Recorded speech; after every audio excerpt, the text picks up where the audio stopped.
Even in live view, the images in this page seem rather flat. To make them stand out better, they could do with a subtle drop shadow and maybe a faint border.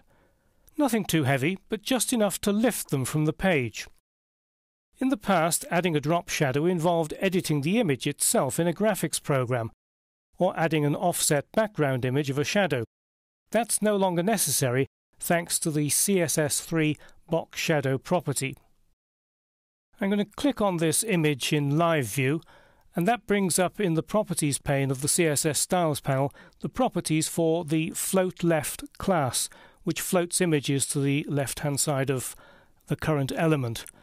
I'm going to apply the box shadow to this particular class, and then that will apply it to the image which is inside the class. Unfortunately, live view doesn't yet support the standard box shadow property, so you need to switch to the category view in the properties pane of the CSS styles panel.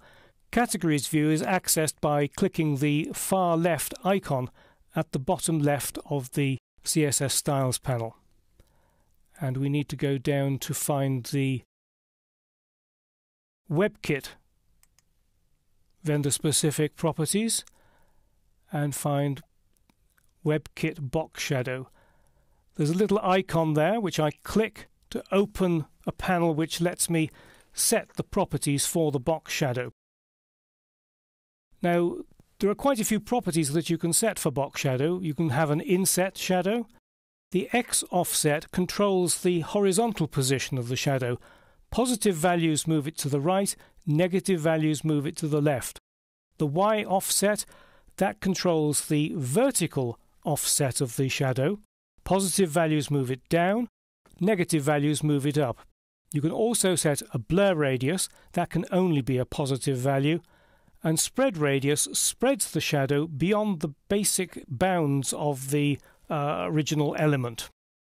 And the last one is colour. Now, even though it's last, it's the one that I'm going to select first, and the reason for that is because I want to be able to see the effect of the drop shadow as I make the adjustments to the X and Y offsets. So click the colour box here. And the first thing that you need to do is to make sure that the colour format is either RGBA or HSLA. That gives you alpha transparency, and for a drop shadow you should normally have some transparency in the colour, otherwise it tends to look a little bit too heavy. I'm going to use RGBA and select black, and then start adjusting the X and Y offsets. Now, as I increase the X offset, you can see a black line is appearing on the right hand side of the image. The reason for this is that when you select RGBA or HSLA as the colour format in Dreamweaver, it automatically sets the opacity to be completely opaque. You have to change the opacity afterwards. So this is just giving me the idea of the extent of the shadow. Let's do the Y offset. I think we'll go for 3 pixels there, and maybe the blur radius, we'll put that at 5 pixels. Normally for a drop shadow, I don't think that you need to set the spread radius. I'll show you later in this video what the spread radius does. So just click away from that, and I need to just expand this a little bit more.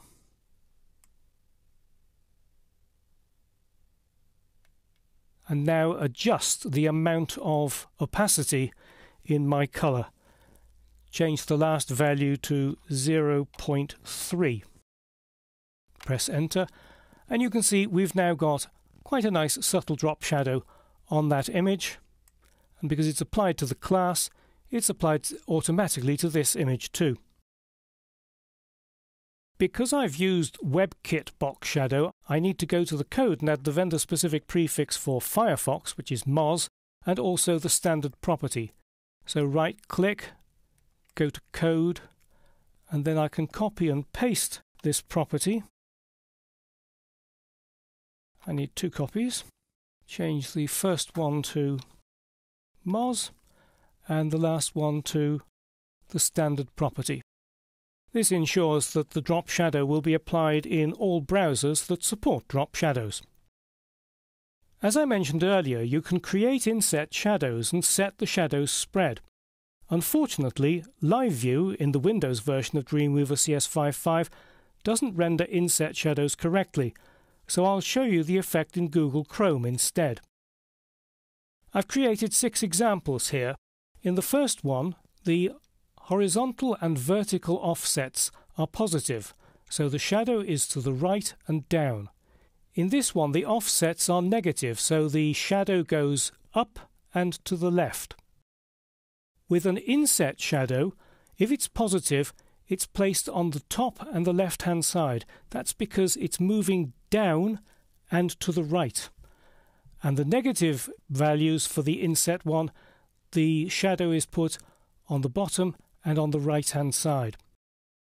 With spread, if the spread is smaller than the horizontal and vertical offsets, it's actually hidden behind the box in the opposite direction.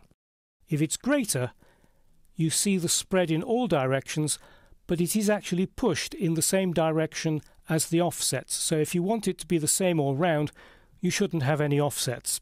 So there you are. Using CSS to add drop shadows to images and other page elements is quick and easy with box shadow.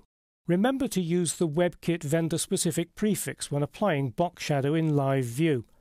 Then apply the Moz vendor-specific prefix and finish the style rule with the standard property to ensure that the effect is displayed correctly in all browsers that support drop shadows.